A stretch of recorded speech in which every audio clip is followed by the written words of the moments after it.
Hello and welcome to the Collapse Experiment.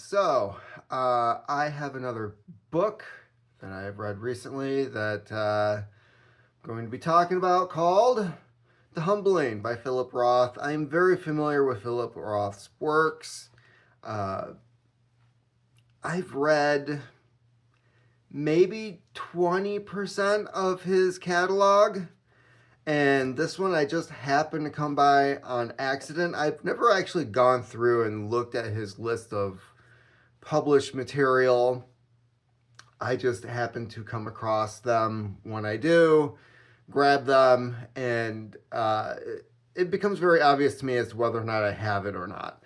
And this one in particular, I definitely knew I had not read, I did not own.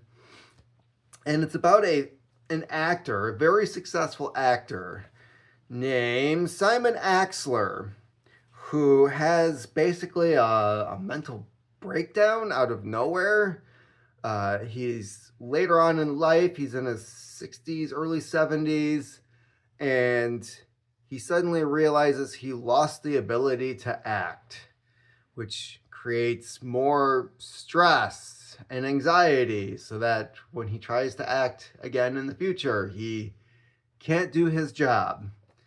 And this happens while he's doing some stage plays. So it kind of hits the news that he has a mental breakdown in the middle of a scene, which sends him into a psych ward. What is the appropriate political correct term? It's not insane asylum. It's not psych ward. Psychiatric hospital. I don't know. But anyways, he ends up in one of these places where he ends up meeting a woman who allegedly, because she's also in this psychiatric facility, she keeps telling this story about how she walked in on her husband, I believe it was her second husband, who was molesting her daughter from her first marriage. And she has this mental breakdown, in which case the husband puts her in this asylum. And so that's kind of a side story that goes on in this book. Eventually, Axler, he releases himself because he was there on his own reconnaissance.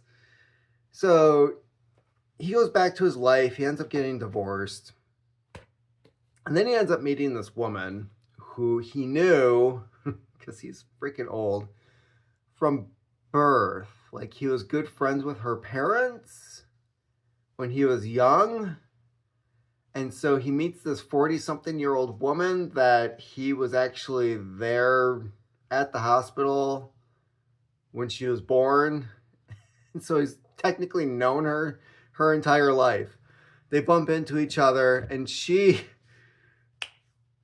Philip Roth, good God.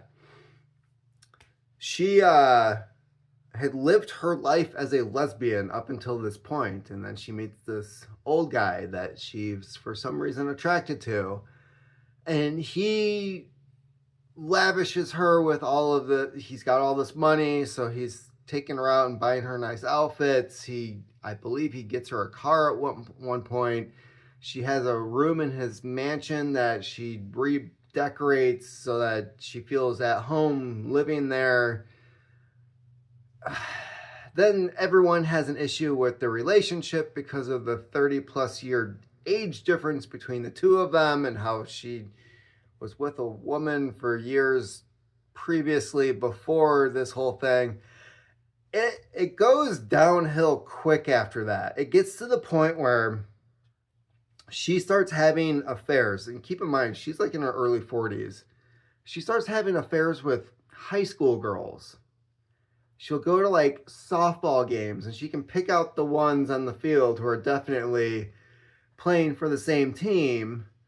And she'll have these affairs, and then she'll go home and tell him about it, which excites him to the point where they start going to bars and bringing women home for their own Yeah.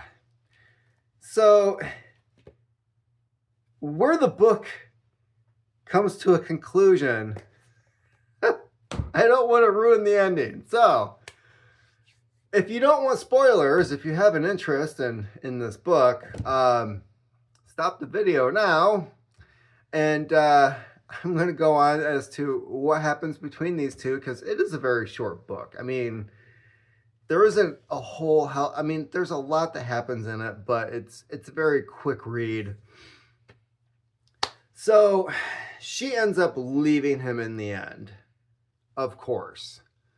And he's distraught. He's thrown back into, like, this is just as bad as me losing my acting career, which is complete and utter garbage. Basically, his relationship with her was his last hurrah, because he's basically doing things with this woman that he's never experienced with any of the women that he's been with before. And so when she leaves, he has this total mental breakdown again, which is kind of his unraveling.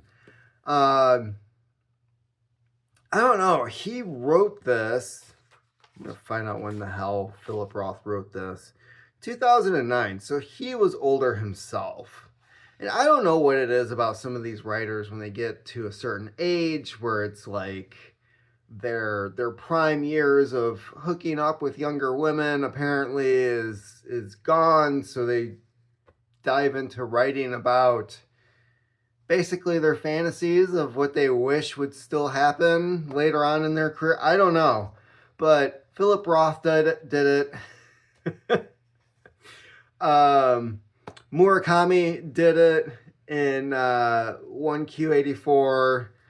Jim Harrison did it later with, what was it? The Great Majestic, I believe was the title of that book. But anyways, like, for some reason, they go on this habit. I don't know if it's a habit of, like, these older writers where it's like they write about being with these younger women. And in a lot of cases, especially with Murakami and Harrison, it's like illegal age younger women that they write about. So I don't know what that is all about. Hopefully I don't find out for myself. So The Humbling, not one of Philip Roth's better books. Like, there's definitely The Plot Against America, which I believe was his last book, was really good. He's got several others. The Ghostwriter was pretty good. There was a series that he had written during the 70s and 80s that one of the books, I believe it was The Ghostwriter, actually had, what is her name? Anne Frank. So he actually had one of the characters in his book was Anne Frank, who, and I know I'm getting away from this book, but I want to cover Philip Roth for a little bit. She was a character in one of his books where her diary was discovered after the war. Paperwork between her and I believe her cousin were mixed up, and so she took her cousin's identity and lived the rest of her life because her book became a success for the Jewish people and teaching about the Holocaust. She didn't want to ruin the story by coming out and saying, like, hi, I'm still alive. It was an interesting idea that maybe Anne Frank was still living out there somewhere, enjoying the rest of her life. But he's got several other better books out there, and The Humbling, in my opinion, is just not one of them. I don't know if this is like how he felt about his later life. Perhaps, Stephen Axler was himself, and he felt like his later works just weren't cutting it like his younger self, and he was just hoping for that last hurrah, which I don't know why he'd be craving a 40-something-year-old lesbian who enjoys green strap-on. That's in here. And I believe there's some pegging too. I'll leave it at that. That is the humbling. If there's anything that's gonna make a guy humble, it's probably a 40-something-year-old lesbian who's I finished the book. I did finish reading it. Just not one of Philip Roth's better titles. I could suggest so many others. That is not one of them. If you enjoyed this video, if you have any comments on this or any of other Philip Roth books that you may have enjoyed that I should check out, or maybe perhaps I've already read them, let me know in the comment section. Like and subscribe. Keep on typing.